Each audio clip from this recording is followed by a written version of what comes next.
সুপ্রভাত বন্ধুরা, কেমন আছো সবাই? আমি রীতা, আমার আরেকটি নতুন ব্লগে তোমাদের সবাইকে স্বাগত। আশা করছি যে যেখান থেকে আমার এই ভিডিওটি দেখছো সবাই খুব ভালো আছো এবং সুস্থ আছো, আর আমরাও কিন্তু বেশ ভালো আছি। তো বন্ধুরা, আজকে হচ্ছে সোমবার আর এখন বাজে সকাল 6টা। এখন থেকে আমি আমার ভিডিওটি শুরু করছি। তোমরা প্রথম থেকে শেষ অবধি দেখতে থাকো, আশা করি তোমাদের ভালো লাগবে। আর আমার চ্যানেলে যদি নতুন হয়ে থাকো চাইলে চ্যানেলটি সাবস্ক্রাইব করে রাখো আর আমার পাশে থেকো। আর যারা এই কাজটি করেছো তাদেরকে আমার অসংখ্য ধন্যবাদ। তো বন্ধুরা, সকালে ঘুম থেকে উঠে সব কাজ সেরে এই যে ঘরে এসেছি। এখন কিছু জামা কাপড় গোছানোর আছে, ওগুলো গোছাচ্ছিলাম। আর সকাল থেকে না বৃষ্টি হচ্ছিল। সকালে যখন আমি ছাদে যাই তো দেখলাম প্রচুর বৃষ্টি হচ্ছে। আর যেহেতু এখন বৃষ্টির সময়, বৃষ্টি তো হবেই, কিন্তু সে পরিমাণে বৃষ্টি হচ্ছে না, ওই হালকা হালকা হচ্ছে সারাদিনে একটু একটু ঝিরিঝিরি। তো আমি উপর থেকে নিচে এসে বেশ কিছু কাজ ছিল, সেগুলো করে গুছিয়ে টুছিয়ে তারপরে নিজে একটু ফ্রেশ হয়ে এই যে রান্নাঘরে চলে এসেছি। আর কালকে রাত্রে গেছিলাম স্টেশনে, সেখান থেকে কিছু জাম, তারপর পেয়ারা এগুলোই কিনে নিয়ে এসেছিলাম, কিন্তু সেগুলো আর প্যাকেট থেকে বের করা হয়নি, তো সেগুলোই এখন বের করে রাখছি। আর এই যে বেগুনগুলো দেখছি না বন্ধুরা, এগুলো আমাদের গাছে হয়েছে। 3তলার ছাদের উপর যে টবটা করা হয়েছে ওখানে বেগুন গাছ হয়েছে। তো একটা বেগুন গাছে এত পরিমাণে বেগুন হচ্ছে, প্রতিদিনই ছিঁড়তে পারি, মানে প্রতিদিনই ছিঁড়া হয়। কি বলবো, খুব সুন্দর গাছটা হয়েছে। আর কিছু পাঁপড় এনেছিলাম মেলার থেকে। আমাদের এখানে যে রথের মেলাটা হয়েছে আর সেটা আজকে লাস্ট মেলা, তো ওই মেলার থেকে কিছু পাঁপড়ও নিয়ে এসেছিলাম। তারপর আমার টিনা সোনাকে একটু পেয়ারা কেটে দিলাম, ও পেয়ারা খাচ্ছে। আর এদিকে আমার সোনা পাপা পড়তে চলে গেছে। আর সব কাজকর্ম তো হয়ে গেছে, তো ভাবলাম যে আগে রান্নাটা করে নিই।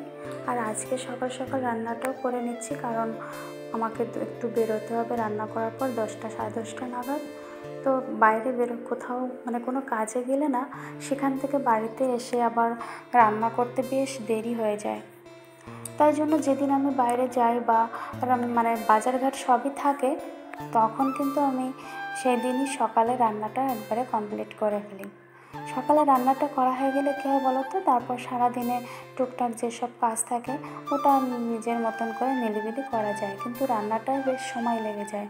রান্নার জিনিস গোছাতে হয়, রান্না করতে হয়, সেগুলো আবার ধুতে হয়, খেতে দিতে হয়। এই জিনিসটা না মানে আমার সবথেকে বেশি কাজের মধ্যে পড়ে। তাই জন্য ভাবি রান্নার কাজটা সকালে যদি একবার হয়ে যায়, তারপরে যা হয় আস্তে আস্তে করা যাবে এখন। আর আজকে আমি রান্না করছি পটল ভাজি, মুসুরির ডাল আর হচ্ছে পিপলের শাক দিয়ে মাছের মাথা। তো ডালটা আমার প্রায় থাকে রান্নায়, কারণ আমার ছেলে ডাল ছাড়া ভাত একদমই খেতে চায় না। যদি মাংস হয় তবে মাংসটা দিয়ে খায়, আর ডাল হলে খুব ভালো ভাত খায়। ডাল আর একটা ডিম ভাজা দিলে ও পুরো থালা চেটেপুটে খেয়ে ওঠে। আর মাংসটা ভালো খায়, কিন্তু মাংসতে ভাতটা ভালো খেতে চায় না, শুধু মাংস, ঝোল, আলু এটাই ভালো খেতে পছন্দ করে। তাই জন্য আমাকে প্রতিদিন না হলেও সপ্তাহে 7 দিনে তোমার 5 দিন ডাল রাখতেই হয়। ডালটা আমাকে রান্না করতেই হবে। ডাল না রান্না করলে দেখা যাচ্ছে ছেলে স্কুল থেকে এসে এখন বলছে আমাকে জন্য ডাল করোনি। না বাবা ডাল করিনি, তখনই বলবে না এখনই ডাল করে দাও, তা নাহলে ভাত খাবো না। তারপরে আবার ডাল রান্না করতে হয়। তাই জন্য আমি আগেভাগেই ডালটা বসিয়ে দিই আর রান্না করি। তারপরে না কিছু জামা কাপড় সকালে রোদে দিয়েছিলাম, মানে রোদ না, হালকা হালকা একটু উঠেছিল, তো আবার হঠাৎ বৃষ্টি এসছে জন্য উপরে গেছিলাম তুলতে। তারপর দেখছি শাশুড়ি মা পুজো দিচ্ছে, তাই একটু ভিডিও করলাম। আর আমি দেখো বন্ধুরা, রান্নাবান্না করে সবাইকে খাইয়ে দিয়ে, ছেলেকেও খাইয়ে দিয়ে স্কুলে পাঠিয়ে দিয়েছি। আর এখন আমি একটু বেরোচ্ছি, ব্যাংকে যাব। তা এখন কিন্তু আবার বেশ রোদ উঠেছে। সকালে ঘুম থেকে উঠে দেখলাম প্রচুর বৃষ্টি হচ্ছিল, আর এখন আবার রোদ উঠেছে। তারপরে ব্যাংকের কাজ সেরে এসে যে বাড়ি এসে দেখছি আমার টিনা সোনা প্রচুর কান্না, মানে চিল্লামিল্লা করছে, মামা করে ডাকছে। তো আমার শাশুড়ি মা বললো, বৌমা ও হয়তো চান করবে, তুমি ওকে চান করতে দাও। তারপরে আমি চান করতে যখনই শাওয়ারের নিচে দিয়েছি, ওর একদম চিল্লামিল্লা বন্ধ হয়ে গেছে। ও ঠিক সুন্দর করে চান করেছে, আর তারপরে আর চিল্লামিল্লা করেনি। ওর হয়তো চান করার জন্য এরকম করছিল। তারপরে ঘরের এই যে ডাস্ট ক্লিনিংটা একটু বাকি ছিল, তা সেটাই করলাম। ঘরটা মোছা বাকি আছে। তো সকালে তো একবার ঝাড় দিয়েছি, আর তারপরে দুপুরে যখন আবার ঘর মোছা হয় তখন কিন্তু আবার ঝাড় দিতে হয়। তা না হলে না ঘর মানে ঝাড়টা দেওয়ার পরে ঘরটা মুছলে ঘরটা আমার কাছে বেশি ফ্রেশ মনে হয়।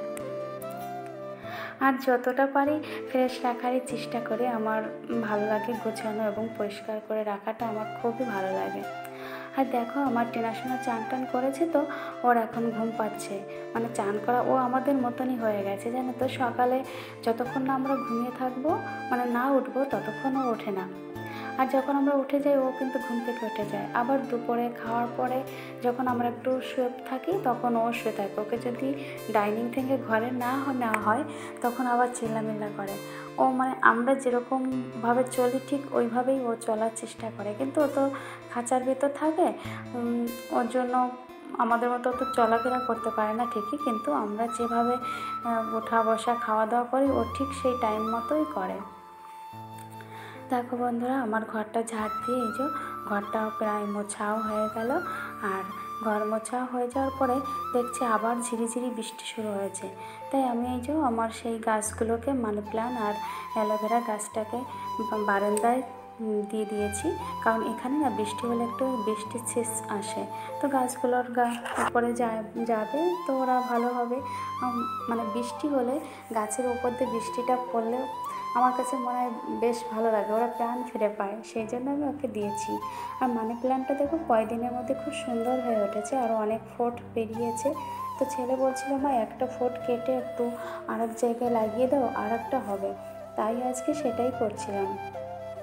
তো আর একটা তো টব আনতে হবে, তো তার জন্য কী করি, একটা কাপের মধ্যে রেখে দিয়েছি, পরে টব আনবো। আর দেখো বন্ধুরা, এখন একটু জোরে জোরে বৃষ্টি হচ্ছে, আর বেশ একটু হাওয়াও দিচ্ছে। তো হাওয়াতে না কী হচ্ছে বলো তো, গাছের উপরে বৃষ্টির জলটাও আসে। দেখো গাছগুলো কি সুন্দর হাওয়ায় দুলছে, ভালো লাগছে না বলো? তারপরে এই যে আমি ওই যে মানি প্ল্যান্টের ফোটটা আগাটা আমি কেটে নিয়ে এসেছিলাম, সেটা এই যে টেবিলের উপরে রেখে দিয়েছি। মানে এইভাবে রাখতে বলে আমার ছেলে, বলে কি মা এইভাবে রাখো, আমার খুব ভালো লাগে। তারপর চান টান করে যে সবাইকে খেতে দেবো, তা সব খাবার টাবার গুছিয়ে নিয়েছি। আর আজকে মাছটা যত নেই, যেটা রান্না করেছি তোমাদের তো দেখালাম। তারপরে বিকালে এসে ছাদে এসেছি।